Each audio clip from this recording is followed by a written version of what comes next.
ശ്രീ ഗണപതി സേവിംബരാരേ, ശ്രീ ഗണപതി സേവിംബരാരേ, ശ്രീതമാ നാവുലാരേ സേവിംബരാരേ.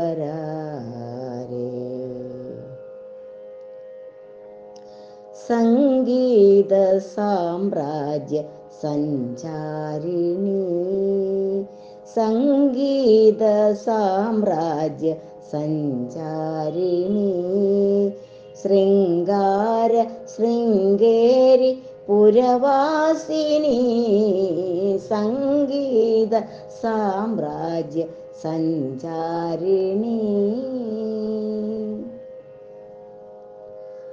ഓം ഗുരുബ്രഹ്മ ഗുരുർവിഷ്ണു ഗുരുദേവോ മഹേശ്വരഃ, ഗുരു സാക്ഷാത് പരം ബ്രഹ്മ തസ്മൈ ശ്രീ ഗുരവേ നമഃ. ശ്രീ ഗുരുവും ശ്രീ ശാരദയും കുടുംബത്തിലെ പ്രധാനാത്മൻ ശ്രീ അനിൽജിക്കും മുഖ്യാചാര്യൻ മനോജ് ശാസ്ത്രികൾക്കും ആചാര്യ സുലേഖമാവിനും പഠിതാക്കൾക്കും സഹോദരങ്ങൾക്കും ബാലവേദിയിലെ കുഞ്ഞുമക്കൾക്കും എൻ്റെ വിനീതമായ നമസ്കാരം. കർക്കിടകം 1 തുടക്കം കുറിച്ച് കന്നി 5 പരിസമാപ്തി കുറിക്കുന്ന 68 ദിവസം നീണ്ടു നിൽക്കുന്ന ആത്മോപദേശ ശതകം മഹായജ്ഞത്തിൽ പങ്കുചേരാൻ ഭാഗ്യം ലഭിച്ചതിൽ ഞാൻ ദൈവത്തോട് നന്ദി പറയുന്നു.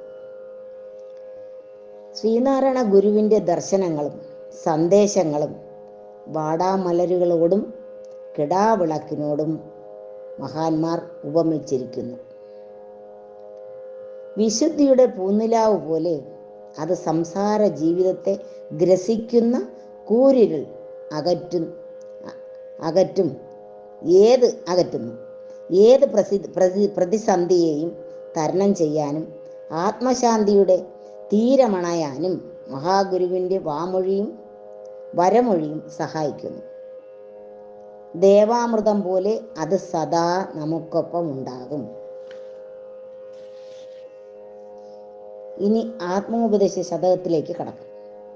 ഗുരുദേവൻ ആത്മാനുഭവം നേടിയിട്ട് അരുവിപ്പുറത്ത് വിശ്രമിച്ചിരുന്ന കാലത്താണ് ആത്മോപദേശ ശതകം രചിച്ചത്. അന്ന് കൂടെയുണ്ടായിരുന്നവർ ഇത് പകർത്തിയെടുത്ത് പ്രചരിപ്പിച്ചിരുന്നു. പിന്നീട് ഗുരുദേവൻ പദ്യങ്ങൾ ക്രമപ്പെടുത്തുകയും തെറ്റുകൾ തിരുത്തുകയും 1917 ഇതൊരു കൃതിയായി പിന്നീട് പുസ്തക രൂപത്തിൽ പ്രസിദ്ധീകരിക്കുകയുണ്ടായി. ആത്മസ്വരൂപം, സാധനാമാർഗങ്ങൾ, അനുഭൂതി ദശകൾ, വേദാന്ത ശാസ്ത്രത്തിലെ അന്തിമ സിദ്ധാന്തങ്ങൾ ഇവയെല്ലാം സമഗ്രമായി പ്രതിപാദിക്കുന്ന വേദാന്ത ഗ്രന്ഥമാണ് ആത്മോപദേശ ശതകം. ഈ കൃതിയിൽ ഉടനീളം ഗുരു അദ്വൈത ദർശനമാണ് പ്രതിപാദിക്കുന്നത്. ഇത് ഒരു 100 മന്ത്രം അടങ്ങിയ ഒരു കൃതിയാണ്. എനിക്ക് 5-ാം ദിവസം മനനം ചെയ്യാൻ ലഭിച്ചിരിക്കുന്നത് മന്ത്രം 5 മന്ത്രമൊന്ന് ചൊല്ലാം. ഉലകരുറങ്ങി ഉണർന്നു ചിന്ത ചെയ്യും പലതുമിതൊക്കെയും ഉറ്റുപാർത്തു നിൽക്കും, വിലമതിയാതെ വിളക്കുതിക്കയും പിൻ പൊലിയുകയുമില്ലിതു കണ്ടുപോയിടേണം. ഒന്നും കൂടി ചൊല്ലാം.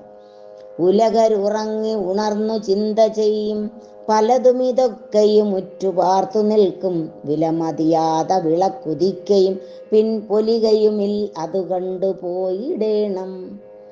വളരെ ലളിതമായിട്ടുള്ള ഈ മന്ത്രം ആർക്കും മനസ്സിലാകും.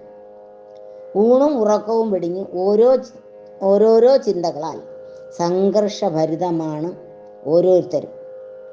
അവനവൻ്റെ കഴിവ് കൊണ്ട് ഓരോന്ന് കീഴടക്കുന്നു എന്ന അഹങ്കാരവും മനുഷ്യനുണ്ട്. ഇവിടെ ഗുരുദേവൻ വിലമതിയാതെ വിളക്ക് എന്ന് എഴുതിയതിൽ എനിക്ക് ഒരു സാധാരണക്കാരൻ്റെ മനസ്സിൽ വരുന്ന അർത്ഥമാണ് ആദ്യം തോന്നുന്നത്. അതായത് മനുഷ്യൻ്റെ ചെയ്തികളെല്ലാം ഉറ്റുപാർത്ത് നിൽക്കുന്നത് സൂര്യൻ. അത് ഉദിക്കുന്നില്ല, പിന്നെ പൊലിയുന്നതുമില്ല. എന്നാൽ ഗുരു പറയുന്ന വിളക്ക് ജ്ഞാനദീപമാണ്. അത് കത്തുകയോ അണയുകയോ ഇല്ല. ഈ ലോകം വിട്ടു പോകാനുള്ള സമയമാകുമ്പോഴെങ്കിലും ആ ചൈതന്യത്തെ മനസ്സിലാക്കിയിട്ട് വേണം പോകാൻ. ജ്ഞാനദീപത്തെ നമുക്ക് സൂര്യനോട് ഉപമിക്കാം. സൂര്യൻ ഉണ്ടാകുമ്പോൾ ഇരുട്ടില്ല. അതുപോലെ നമ്മുടെ ഉള്ളിലെ ജ്ഞാനദീപം തെളിഞ്ഞാൽ അജ്ഞാനമെന്ന ഇരുട്ട് മാറിക്കിട്ടും. ആ ദീപം തെളിഞ്ഞാൽ നമ്മൾ എപ്പോഴും ഊർജ്ജസ്വലരായിരിക്കും. അല്ലാത്ത പക്ഷം മരണമെന്ന സത്യം മുന്നിൽ കാണുന്നതോടെ ഭയപ്പെട്ട് ഭീരുവായിത്തീരുന്നു. മരണം ഒന്നിൻ്റെയും അവസാനമല്ല, വാടക വീട് വിട്ടു പോകുന്നത് പോലെയാണ്. ആത്മാവിൻ്റെ താമസ സ്ഥലമാണ് ശരീരം. മനുഷ്യൻ്റെ ഇച്ഛാശക്തി വളർത്തണം. വയസ്സായി എന്ന് സ്വയം തോന്നി ഒരു മൂലയിൽ ഒതുക്കുകയും അരുത്. ഇച്ഛാശക്തിക്ക് ഒരു ഉദാഹരണം ഞാൻ പറയാം. അടുത്ത പ്രഭാതത്തിൽ മരണശിക്ഷ കിടന്ന ഗ്രീക്ക് തത്വജ്ഞാനിയാണ് സോക്രട്ടീസ്. നമുക്ക് എല്ലാവർക്കും അറിയാം സോക്രട്ടീസിൻ്റെ കഥ. യാദൃച്ഛികമായി തലേ രാത്രിയിൽ കേട്ട സംഗീതം ഏത് ഉപകരണത്തിൽ നിന്നാണ് എന്ന് ചോദിച്ചറിഞ്ഞ സോക്രട്ടീസ്